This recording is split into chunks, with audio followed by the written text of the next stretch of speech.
Aujourd'hui heureuse et en couple avec François Hollande, la comédienne Julie Gaillet est revenue sur sa vie avec son ex-mari Santiago Amigorena dont elle a eu 2 fils. Si elle est connue comme la compagne, et désormais femme, de l'ancien président de la République François Hollande, il n'a pas toujours été ainsi pour Julie Gaillet. Celle qui a été la cible d'injures au début de sa relation, puisqu'on lui reprochait l'infidélité dont s'était rendu fautif l'ancien président vis-à-vis de Valérie Trierweiler, a pendant quelques années été mariée au réalisateur argentin Santiago Amigorena avec qui elle a eu 2 garçons, Tadeo et Ezequiel. Alors qu'elle publie son nouveau livre Ensemble on est plus forte, l'actrice fait la une, ce 2 mars, du magazine Elle. Dans l'interview à laquelle elle s'est livrée, elle se confie sur sa vie personnelle, présente et passée. Écrit de tout de suite. Alors qu'elle évoquait ses expériences passées, Julie Gaillet a été amenée à parler de sa rencontre et de sa première vie avec son ex-conjoint.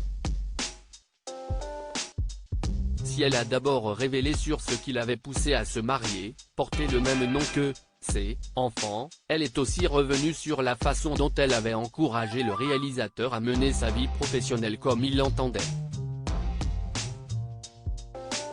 Il écrivait des scénarios avec Cédric Klapisch. J'ai eu très vite mes enfants, à 25 ans. J'ai toujours pensé qu'on pouvait tout faire en même temps, les amours, les enfants, le boulot, les amis. Santiago me disait, un jour, j'arrêterai tout pour écrire un livre. Je lui répondais, écris le tout de suite. Il s'est mis à se réveiller à 6 h du matin, en même temps que notre bébé. Ma belle-mère s'est effondrée aujourd'hui. Santiago Amigorena est en effet connu pour être l'auteur de plusieurs ouvrages, notamment l'un, sorti en 2019 et finaliste du prix Goncourt, qui raconte l'histoire du grand-père de l'auteur, juif polonais exilé en Argentine qui avait laissé dans son pays sa famille et sa mère. Si est-il à l'histoire poignante que renferme ce livre que Julie Gaillet a rendu hommage ce 2 mars, expliquant, enceinte de mon premier fils, je me suis mise à lire tout ce qui est possible sur la Shoah, Primo Levi, Robert Antelme, c'était compulsif.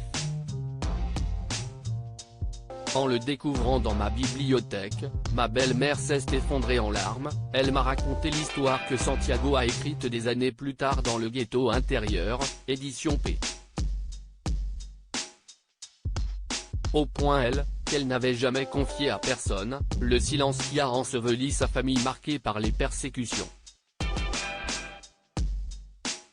C'était comme si mon fils Tadeo portait en moi l'histoire de la famille de Santiago.